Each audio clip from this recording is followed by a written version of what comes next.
আসসালামু আলাইকুম শেখ। ওয়ালাইকুম আসসালাম রহমতুল্লাহ। আমি কি আমার আপন ভাইকে জাকাত দিতে পারবো? যদি জাকাতের হকদার হন তো দিতে পারবেন। জাকাতের যারা হকদার, যারা জাকাত পাওয়ার যোগ্য, তাদের কথা কোরআনে কারিমের সূরা তওবার আয়াত নম্বর 60 আল্লাহ বিশদভাবে বর্ণনা করেছেন। 8 শ্রেণীর মানুষ। ইন্নামা সাদাকাতু লিল ফুকারা ওয়াল মাসাকিন ওয়াল আমিলিন আলাইহা ওয়াল মুআল্লাফাতি কুলুবুহুম ফির রিকাব ওয়াল গারিমিন ওয়া ফি সাবিলিল্লাহ ওয়া ইবনিস সাবিল ফরিদাতাম মিনাল্লাহ আল্লাহু আলিমুন হাকিম। 8 শ্রেণীর অন্তর্ভুক্ত যদি হয়, কোন এক শ্রেণীতে পড়ে? লিল ফুকারা, একেবারে অতি অভাবী, যাদের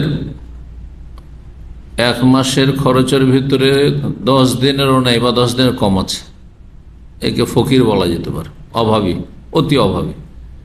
মাসাকিন, যার 1 মাসে 30 দিনের মধ্যে তার 20-25 দিনের খাবার আছে, 5 দিনের নেই, অথবা খাবার আছে কিন্তু চিকিৎসার ব্যবস্থা নেই, খাবার আছে কিন্তু বস্ত্রের ব্যবস্থা নেই, খাবার আছে কিন্তু ঘর বাড়ি নেই, ঘর বাড়ি ভালো নেই, ভেঙে পড়ছে, কোনো ব্যবস্থা, ইনকাম সোর্স নেই ঘর বাড়ি তৈরি করার।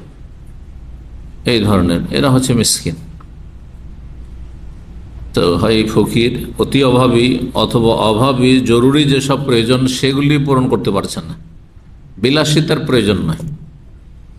অর্থাৎ আজকাল সব যুগে এটা হইতে পারে 3 রকমের মানুষের খরচা। একটা হচ্ছে অত্যন্ত জরুরি খরচা, যেটা জরুরিয়াত, অত্যন্ত জরুরি। খাবার লাগবে দিনে কমপক্ষে 2 বার, হ্যাঁ কমপক্ষে, সর্বনিম্ন খাবার, সাধারণ মানের খাবার লাগবে কিছু চলার মতো জীবনযাপনের জন্য। শরীরে বস্ত্র লাগবে, বস্ত্রহীন থাকতে পারবেন না। অসুস্থ হলে চিকিৎসা লাগবে। বসবাসের জন্য কোনো রকম একটা চলার মতো, থাকার মতো বাড়িঘর লাগবে। এগুলো হচ্ছে জরুরিয়াত। আজকালকার জামানায় মোবাইলটা জরুরি হয়েছে, কিন্তু সর্বনিম্ন, যাতে পুরাতন থেকে পুরাতন কোন রকম করে চলছে, একটা মোবাইল হলে চলবে, জরুরি। হাজাত, ধরেন 2টো লুঙ্গি বা 2টো জুব্বা থাকলে আপনার হয়, যারা যেটা পড়ছেন আর কি, যারা লুঙ্গি পড়ছেন লুঙ্গি, যারা জুব্বা পড়ছেন জুব্বা, 2টো জুব্বা থাকলেই হয়, এটা জরুরি। কিন্তু 3-4টা থাকলে ভালো, এটা হাজাত, প্রয়োজন। আর 10টা, 8টা, 10টা, 20টা আছে, এটা হচ্ছে বিলাসিতা, কামালিয়াত। মোবাইলে একেবারে নিত্য নতুন মোবাইল আর খুব দামি দামি মোবাইল, এটা হচ্ছে কামাল, বিলাসিতা। এগুলোর জন্য জাকাত জায়েজ নয়। যে আমার ভাইয়ের মোবাইলটা 2-3 বছর পুরনো হয়ে গেল, তো একটা নতুন মোবাইল কিনে দিয়ে জাকাত দিই, জায়েজ? হারাম, জায়েজ। সর্বনিম্ন ছেলে মেয়েদের লেখাপড়া করার জন্য সর্বনিম্ন যা খরচ লাগে, মাদ্রাসা বলে মাদ্রাসায় অথবা সরকারি স্কুলে, কিন্তু বেসরকারি স্কুলে পড়াবে, ভালো ভালো স্কুলে পড়াবে, যেগুলিতে মাসে 40 থেকে 50, 60, 80 হাজার, 1 লক্ষ টাকা ফিস লাগে। একজন আমাকে বলছে যে বাংলাদেশে আমার 2টো ছেলেকে পড়াই 40, 80 হাজার টাকা লাগে। আর আরব দেশে হলে তো আপনি পয়সা দিয়ে পড়াইলে অনেক পয়সা লাগে। আপনি আরব আমিরাতে যদি পড়ান, অথবা কাতারে পড়ান, বাহরাইনে পড়ান, তো মানে আপনি অকল্পনীয় ফিস। একটা সেমিস্টারে 4 মাস 5 মাস, কারণ 8 মাস 9 মাস পড়া হয়, 3 মাস তো ছুটিই থাকে। একটা সেমিস্টারের ফিস হচ্ছে 45,000 থেকে আপনার 60,000, 80,000 দিরহাম, রিয়াল, অনেক টাকা। বছরে 1 লক্ষ রিয়াল যদি লাগে, অনেক টাকা এটা। তো এইরকম লেখাপড়ার জন্য জাকাত দেওয়া যাবে? যে আপনার ভাই ভাতিজাকে পড়াবেন সেই জন্য? না, মোটেই জায়েজ নয়, হারাম। তো বললাম যে যদি অভাবী হয় জরুরি প্রয়োজনগুলির ক্ষেত্রে, তাহলে জাকাত দেওয়া যাবে। তার সাথে সে যেন মুসলিম হয়, নামাজি নয় বেনামাজি, জুমা শুধু পড়ে, 5 ওয়াক্ত পড়েই নেয়, তাহলে বেনামাজির জন্য জায়েজ নয়।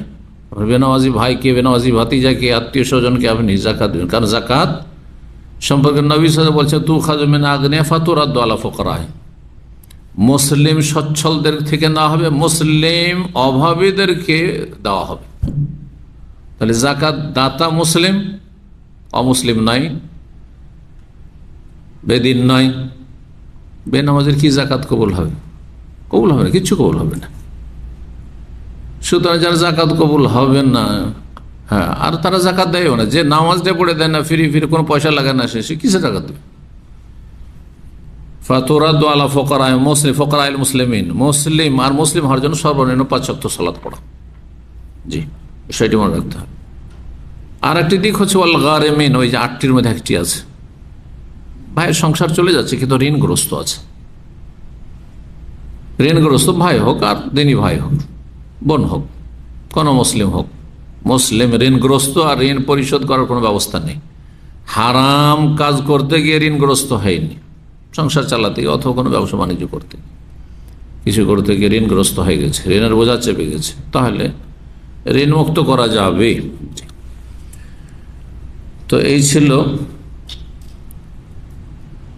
জাকাতের মাসলা, আত্মীয়কে বা অনাত্মীয়কে কাউকে জাকাত দেওয়ার ক্ষেত্রে। আমার ভাই আমার বাবার রেখে যাওয়া বাড়িতে তার 3 ছেলে মেয়ে নিয়ে থাকে, এছাড়া তার আর কোনো আয় রোজগার নেই। ভাই আয় রোজগার নেই, ডেলি আয় রোজগার করবে, ডেলি সংসার চালাবে। আমার ভাইয়ের কোনো আয় রোজগার নেই, এ কথা চলবে না, এটা চলবে না, অচল কথা এটা।